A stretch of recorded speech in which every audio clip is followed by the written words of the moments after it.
여러분 혹시 세계적인 다국지역 기업 가운데 베스킨 라빈슨이라고 있습니다. 여러분 알죠? 베스킨 라빈슨 드셔보셨고 뭐 세계적인 상표입니다. 안 들어간 데가 없습니다. 그런데 이 기업에는 외아들이 있습니다. 누군가 하면은 존 라빈슨이라는 아들입니다. 이 사람은 상속자입니다. 그런데 여러분 이분은 이 아버지 사업을 포기하고 환경운동가로 변했습니다. 이유는 자기 아들이 하나밖에 없는 아들이 이 아토피가 너무 심해요. 왜 그런가 그가 연구하다 봤더니 이 다국적 기업 음식 때문에 애들이 고통당한다는 걸 알았어요. 시골에 가서 오랫동안 살다 보면 애가 병이 난 거예요. 그래서 이분이 책을 환경운동가로 바뀌면서 책을 썼어요. 참 재밌어요. 음식의 혁명, 백세의 혁명, 또 인생 혁명. 오늘 저는 설교 서론을 이분이 쓴 책 음식의 혁명이라는 충격적인 이야기를 여러분에게 드리면서 설교를 시작하려고 합니다. 참 현대인들이 살다가 매스컴을 쥐고 있는 권력들, 경제적인 힘 가는 사람들이 언론을 통해서 사람들의 생각을 호도한다는 거예요. 여러 가지가 있으면 그 중에 첫째가 우유라는 겁니다. 우유 먹으면 무조건 살찌고 뼈가 든든해진다. 근데 통계가 나오는데 그렇지 않대요. 근데 낙농업 하는 사람, 저는 어릴 적에 우유를 좀 못 먹었어요.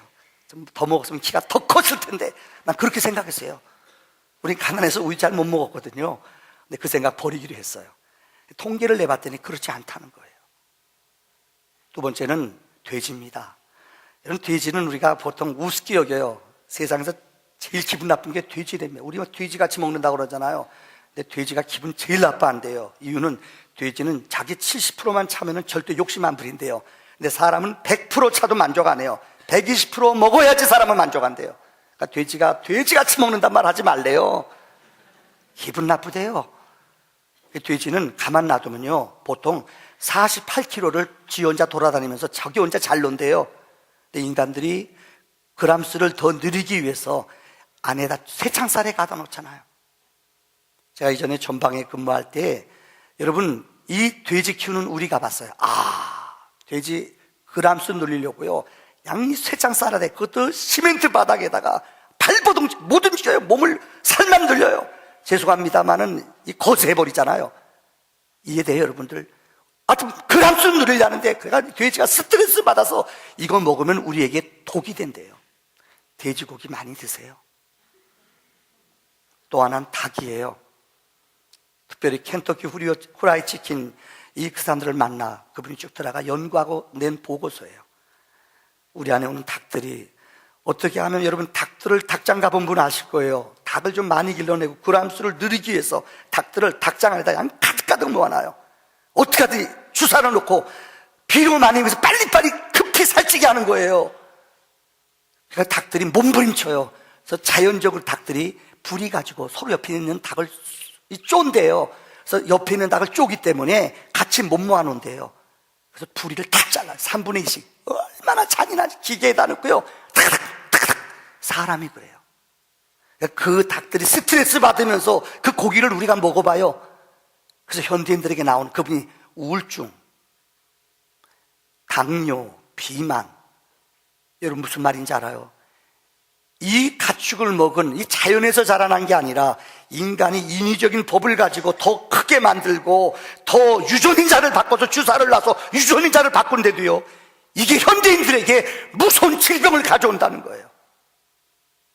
존 라빈슨이라는 분은 그 양심을 가지고 이 기업을 나는 물려받지 않겠다 포기하고 환경운동가로 변했다는 거예요. 이분의 인생의 혁명이라는 책에 보면은 마지막 두 가지 우리에게 충격을 주는 이야기가 나와요. 첫째는 아마 제가 얼마 전에 말씀드린 것 같은데 오스트레일리아라는 나라 옆에 오스트리아 옆에 떨어진 호주 옆에 있는 300km 떨어진 곳에 나우루라는 섬이 있습니다. 세계에서 두 번째로 작은 땅이에요. 근데 이곳에는 1910년도에 인광석이라는 천연 자원의 이 비료 공장이 생겼어요. 여기서는 새들이 와서 천연 땅이에요. 새들이 와서 똥을 싸서 오랜 동안 이게 이 인광석이라고 비료로 쓰이는데 최고로 비싼 거예요. 근데 사람들이 이곳에서 천연 자원이 발견되니까 세계 사람들이 몰려들었어요. 근데 자원은 한계가 있어요. 석유도 물도 자원이에요. 한계가 있다는 거 여러분 알아야 돼요. 근데 이 사람들은 영혼이 있는 줄 알았어요. 막 펐어요. 근데 지금부터 20년 전에 자원이 고갈됐어요. 지금부터 20, 30년 전에 그들은 GNP가 2만 불이었습니다. 이 조그만 땅에서 여러분 차들도 외길밖에 없어요. 40km 이상 못 달려요. 근데 사람들이 GNP가 높아지니까 전부 다 BMW부터 시작돼서요, 차를 전부 다 바꿨어요. GM으로 바꾸고요. 웃지도 않아요, 여러분들. 하여튼 전부 다 좋은 차로 바꿔서 속도도 못 내는데요, 그 다음부터 사람들에게 어떤 현상이 벌어졌느냐, 몸에 지장이 와요. 그 지역에 사는 사람들 40%가 전부 다 당뇨병에 걸렸대요. 왜요? 그들은 자원이 없어요. 이제는 5,000불 이하예요.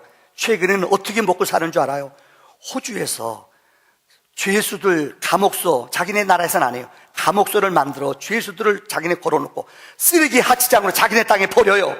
그리고 돈을 받아요. 5,000불이에요. 우리 인생은 영원히 우리가 주인이 아니에요. 자원도 하나님이 주신 것 한계가 있다는 거예요. 이 책에서 마지막 이런 얘기를 해요.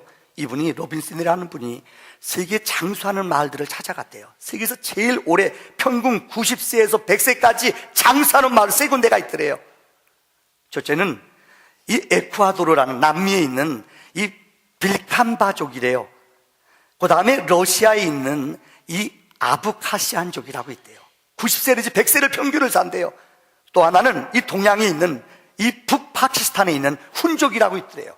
이들을 찾아가서 이들이 왜 100세까지 사는가 연구를 해봤더래요. 놀라지 마세요. 이들은 자연식을 하는 사람들이에요. 채식을 하는 사람들이래요. 그래서 사람들이, 인간들이 한 오래 살고 장수하는 데가 사람들이 연구하러 들어가요. 한두 사람이 연구하러 들어가요.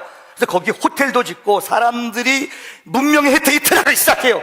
그때부터 그 지역이 무너지기 시작했대요.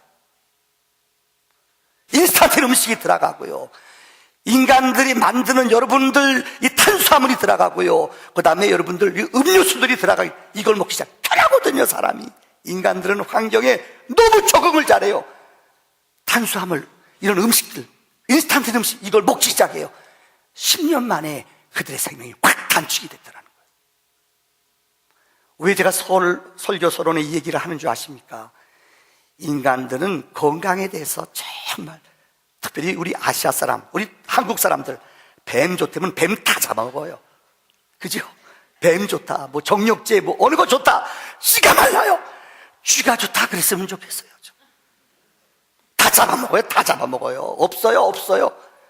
건강이라면, 사람은 영원하지 않은 육신, 한정된 유한한 인간들, 육신을 위해서는 그렇게 투자하면서 성경이 말한 우리 영원한 생명, 영혼을 위해서는 사람은 투자하지 않아요. 착각해요. 나는 영원히 사는 줄 알아요.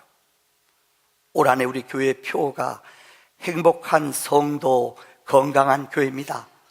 제가 1월 한 달 동안은 여러분에게 말씀드렸습니다. 여러분, 제가 이곳에 목회하면서 행복한 목사로 있길 원해요. 정말 제가 부서지고 죽더라도 우리 성도니 한 사람을 위해서 행복한 성도로 섬기기를 원해요. 한 달 동안 그런 설교했습니다. 이번 2월 달은 제가 계속 건강한 교회가 뭐냐, 오늘 첫째, 건강한 신자가 돼야 돼요. 따라합니다. 건강한 신자. 다시요. 건강한 신자. 오늘 봉독해 드린 사도행전 6장 7절 말씀과 잠언 4장의 말씀 두 가지를 가지고 건강한 신자는 누구인가 3가지로 말씀드리려고 합니다. 첫째는 말씀을 지키는 사람입니다. 한번 따라합시다. 말씀을 지키는 사람.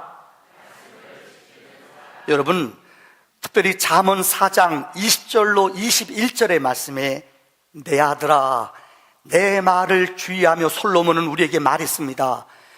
내 말하는 것에 내 귀를 기울이라. 그것을 내 눈에서 떠나지 말게 하며 내 마음속에 지켜라. 하나님의 말씀을 너는 지키라고 오늘 4가지를 얘기하고 있어요. 첫째는 말씀을 주의하라. 말씀을 귀하게 하려는 거예요. 두 번째는 말씀의 귀를 기울여. 예배는 말씀의 귀를 기울이는 시간이에요. 말씀을 내 눈에서 떠나지 마. 미간에도 붙이고 손목에도 붙여요. 늘 말씀을, 그들은 경청하며 말씀을 보고 살아요. 가장 중요한 것은 말씀을 마음에다 새기라고 말씀하고 있어요. 병원에 가면 의사들이 얘기해요. 그 말 잘 들어야 돼요. 얼마 전에 하버드 대학 의대에서 윌리엄 크리슨과 수전 햄키슨이라는 두 의사가, 우리 다 아는 얘기입니다. 이분이 몇 년 전에 이 의학계에서 발표한 내용이 있어요. 담배를 피는 사람과 담배를 피지 않는 사람을 오랫동안 조사해 봤대요. 십몇 년 동안. 여러분, 담배를 피면은 몸에 인체에 엄청난 악영향이 온대요. 생명을 단축하는 둘째치고 담배 냄새를 맡는 사람도 죽어요. 그래서 요즘 외국 나가보면 여러분 알 거예요. 비행기 안에서 담배 피는 거 이제 못 펴요. 큰일 나요. 어떤 사람 너무 못 참고 담배 피면 경보 소리가 나요. 쫓겨나요. 요새는 외국에도, 우리나라도 그래요. 건물, 금연 건물이 있어요. 그렇잖아요. 금연 건물에 그래서 바깥에 나와서 피잖아, 담배를. 그렇잖아요. 여기 담배 피는 분들 조금 좀 부담 좀 가지세요. 정말 내가 아내를 사랑하면 같이 건강해야 될 텐데, 내 몸을, 여러분들 하나님의 육체에 주신 상급을 그냥 의의 병기가 아니라 불의의 병기로 써버리면 사랑하지 않는 거예요. 백내장, 폐암 걸릴 확률이 2배가 더 많고, 생명이 담배 피는 사람 10년이 단축된대요. 한동안 코미디언으로 유명했던 이주일 아시죠? 여러분 알죠? 여러분 춤추는 거 흉내도 못 내겠네요. 이주일 왔잖아요. 이주일이라는 분이 줄담배 피다가 폐암으로 죽어가잖아요. 그래서 공익광고에 나와서, 아세요? 이거 여러분들 이거 산소통 꽂고, 여러분 담배 피면 나처럼 돼요. 그러고도 담배 폈대요. 이거 아내나 남은 가족들은 어떻게 해요?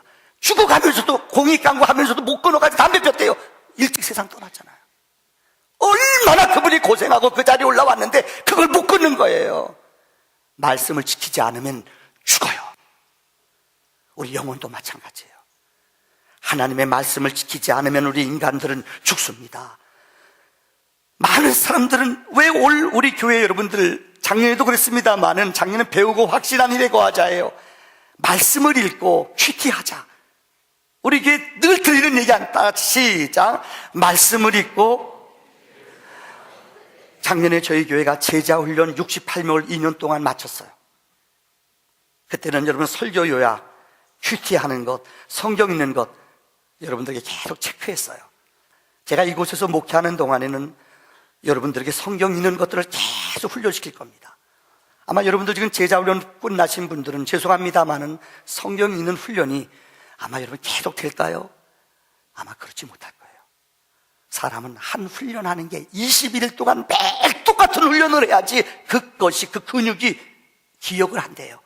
근데 잊어버리는 건 이틀만 쉬어도 다 잊어버려요. 이게 훈련이에요. 지금 말씀 읽기 운동을 합니다. 저희 교육자들도 토요일날 교육자 모여서 성경 읽는 것 우리들 체크해 스스로 큐티하는 것, 목회자인 저도 우리 교육자들도 얼만큼 읽었나 보여주고 체크해요. 이렇게 하지 않으면 교육자도 장사가, 저도요, 그런 틀에 들어가지 않으면 내가 게을러져요. 무슨 일 있어도 하루에 1시간 말씀 읽는 것, 새벽 기도 마치고 내 방에 올라가 무슨 일 있어도 성경 1시간씩 읽는 것을 훈련하려고 그래요. 이게 몇 년, 제가 10몇 년 동안, 11년 동안 계속 했더니 이게 내 영혼에 굳어졌다는 거예요. 여러분, 우리 영혼이 살찌는 것은, 우리 영혼이 새로워지는 것은 말씀을 먹어야 되고, 말씀이 내 영혼 안에 들어와야지 기적이 일어나는 줄을 믿습니다.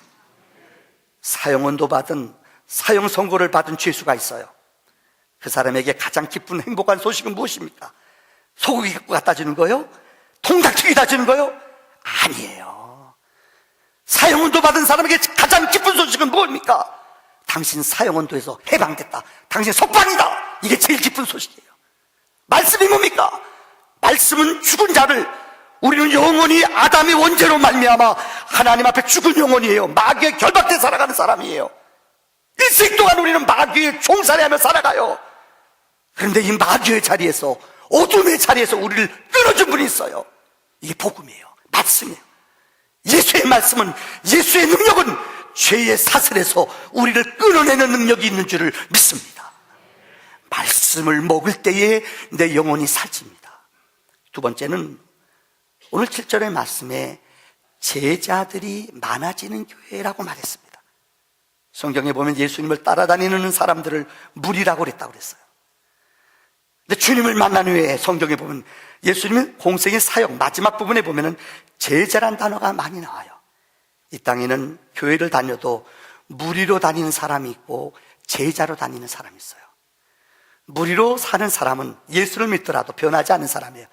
내가 중심, 내가 주인으로 사는 사람이에요. 내 생각대로 살아요. 내 마음대로 살아요. 이게 무리예요. 근데 교회 다니면서 제자가 되는 사람은 두 가지가 있어요. 그래서 우리 교회 표가 계속 영원히 제가 목회하는 동안 이게 붙어 있을 겁니다. 교회는 영혼을 구원하고 제자 삼는 게 교회가 돼야 돼요. 제자는 예수에게 붙잡힌 바 된 사람이에요. 제자는 내 안의 주인이 예수님으로 변한 사람이 제자예요. 제자는 훈련받지 않으면 안 됩니다. 이제 3월달부터 저희 교회에서는 제자 훈련을 또 시작할 겁니다. 제가 기도하는 가운데 우리 남자분들 아마 성경을 제대로 안 배운 분들 많아요. 정말 기초부터 기도하는 마음으로 제가 10주 동안 남자반부터 또 시작을 토요일 날 남자반을 열어서 기초부터 가르치려고 합니다. 왜요? 말씀을 훈련하지 않으면, 우리 영혼이 훈련되지 않으면 제자가 절대 될 수 없어요. 특별히 잠언 4장 24절로 25절에 구부러진 말은 내 입에서 버리며 삐뚤어진 말을 내 입에서 멀리하라. 내 눈은 바로 보며 내 눈꺼풀은 내 앞을 곧게 살피라고 성경은 말하고 있어요. 여기 보세요. 두 단어. 입과 내 눈, 내 입이 말하는 거 삐뚤어진 입술로 삐뚤어진 말하지 말라는 거예요. 그 다음에 여러분, 내 눈을 가지고 바른 것을 봐야지 색안경 쓰고 보면은 내 영혼이 병든다는 거예요. 여러분, 무리의 눈과 무리의 입, 제자의 눈과 제자의 입은 다릅니다. 내 마음대로 말하고 내 생각대로 말하는 사람, 이건 무리예요. 근데 주님의 은혜를 아는 사람, 주님을 만난 사람, 주님을 체험한 사람, 주님이 하시는 말, 입술에 파수꾼을 세워 내 말하는 것을 주의해요. 내 보는 것을 주의해요. 왜요? 내 안에 주님이 계셔서 그래요. 어떤 안경을 쓰고 내가 세상을 보느냐, 내가 어떤 안경을 끼고 세상을 보느냐, 이거에 따라 환경과 세상이 바뀐다는 거예요. 오늘 저는 여러분에게 한 연예인을 소개할게요. 똑같은 빌리그램을 만난 사람이에요. 한 사람은 누군지 아세요? 1973년도에 빌리그램 목사님이 우리나라에 와서 여의도에서 집회했어요. 이때에 군인 상병이었어요. 서울대학교 음대 다니던 학생이에요. 이 빡빡대가리가 와서 노래 불렀어요. 가서 빌리그램 목사님 충격. 야, 한국에도 저런 멋있는 가수가 있느냐. 그 사람한테 코링했어요. 내가 네가 원하면은 미국 가서 유학시켜주겠다. 그래서 제대하자마자 미국 갔어요. 누구죠? 조용남. 들어보시죠. 우리나라 연예인 가운데 제일 비싼 집에 산대요. 얼마인 줄 알아요? 그 사람 사는 집이요? 몇십억이요? 50억이요? 택도 없어요. 더 비싸요. 말하면 여러분 기죽을까봐 그냥 살아요, 여러분들. 이분은 이혼을 많이 했어요. 지금도 사실이 아니길 바래요. 자기가 양녀로 오던 딸, 또 부인과 또 이혼했어요. 양녀로 오던 딸과 함께 산대요, 지금. 제가 얘기를 왜 드리는 줄 알아요? 얼마 전에 혹시 TV에서, 이 채널 TV에 나와서 명절 때 하는 걸 얼핏 하다 봤어요. 조용남, 그 다음에 거기에 김동길, 김동건, 이 세 사람이 자기 어머니에서 간증해요. 어디 김동길 그분이 믿음이 있대요. 김옥길 총장 동생 아니에요. 이분이 거기서 서로 자기는 어머니 얘기하는데 뭐 믿음 있는 사람인 거 알잖아요.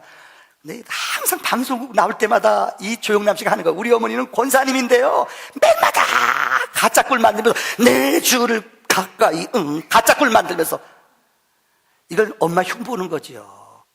늘 그날도 그 얘기예요. 우리 어머니는 권사님이다. 나 이해를 못해요. 내 주를 가까이 가짜꿀 만들면서. 아마치 그런데요. 그러니까 김동길 교수님이 그래요. 이제 그런 말 그만하라고. 나도 몇 번 들었는데 들은 분이 있을 거예요. 어머니 무덤가에 슬프게 하는 거라고. 아버지가요, 뇌졸중으로 쓰러졌어요. 8명의 형제를 키워야 돼요. 엄마가 그때는 가난했으니까 먹고 살 게 없잖아, 사실이요. 근데 자기네 집에 새 들어 사는 집이 가짜 꿀 만드는 집이었대요. 이 자기네 집은 주인이고요. 가짜 꿀 만드는 사람이 장사가 잘 돼야지 자기네 집에 월세가 들어오잖아요. 힘들고서 그러는 거예요. 어머니 심정을 너는 생각해 봤나? 그런 말하면 어머니 무덤가에 침 뱉는 거니. 한 말을 잃어요. 쪽팔렸어요. 자기가 눈물을 흘리면서 자기 그 생각은 안 했대요. 혹시 얼마 전에 공영방송에 나와서 그가 그 얘기했어요. 나는 큰 집에 사는데 나는 너무 불안하대요. 나는 큰 집에 사는데 너무너무 내 마음이 드라이야 돼요. 곤고하대요. 왜요? 그의 마음속에는 미국 가서 5년 동안 신학 공부했어요. 트리니티 신학교에서 졸업하고 신학학위도 목사 안수 받기 전이에요. 근데 그는 세상을 너무너무 사랑했어요. 큰 집에 살지만 그는 밤이 외롭대요. 너무 눈물이 난대요. 이게 인생이에요. 똑같이 빌리그램을 따라갔던 한 분이 있습니다. 이분의 이름은 이 쉐아라는 분입니다. 이분은 우리가 알다시피 조용남처럼 미국의 조용남이에요. 무지무지 유명한 사람이에요. 근데 어느 날 성경을 읽다가 주님을 만났어요. 근데 빌리그램 목사님 너무나 이 사람이 노래를 잘하는 거 보고요, 자기 찬양 사역자로 불렀어요. 이분은 80평생 계속 세계를 다니면서 찬양했어요. 75살 되던 해에도 우리나라에 와서, 여러분 기억나세요? 이분이 부른 노래가, 자기가 부른 노래가 여러분 주 예수보다도, 이 쉐아가 주님을 만난 후에 자기 어느 인기 공영방송에서 너를 스카우트했다, 네가 받는 연봉의 10배를 더 주며 네 판을 만들어주겠다, 자기 장래가 보장됐어요. 근데 그는 주님을 만났어요.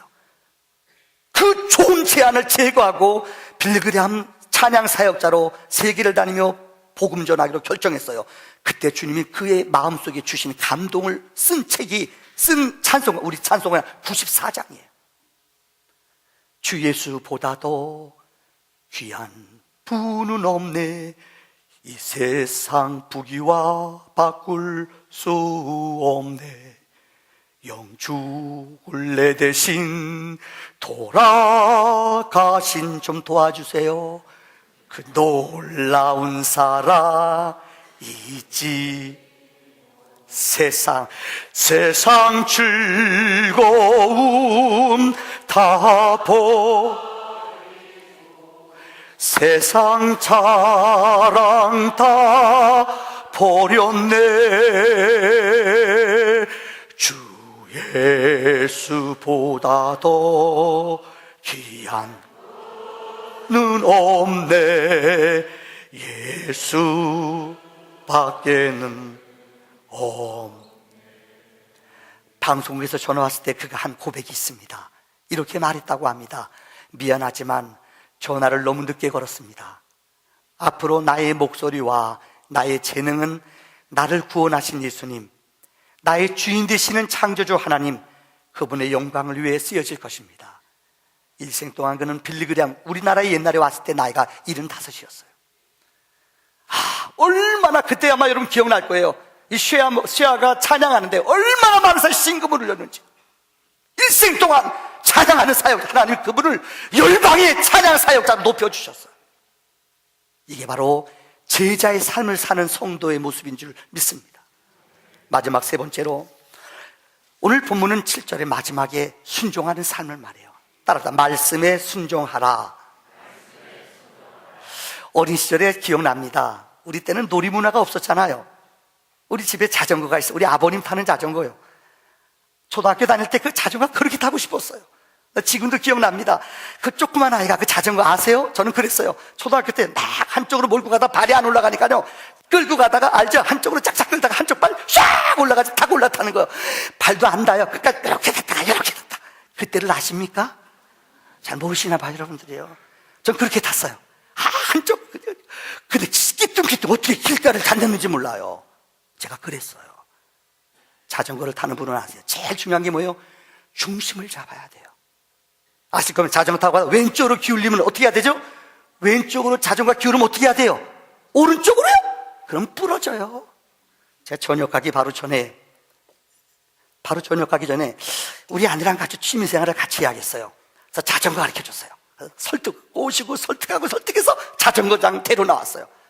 첫날 배우다가 오른팔이 부러졌어요.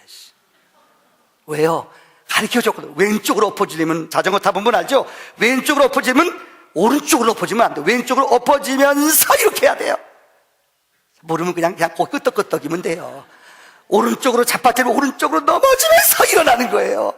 가르쳐, 여보, 오른쪽에서 뒤에서 잡아주다가 좀 가요. 그래서 내가, 여보, 가만! 밀었더니요. 오른쪽에 들이 왼쪽으로 그냥 자빠져요. 부러졌죠. 쌤통이죠, 이씨.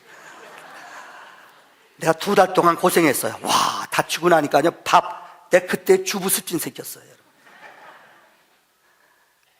중심 잡는 게 쉬운 게 아니에요.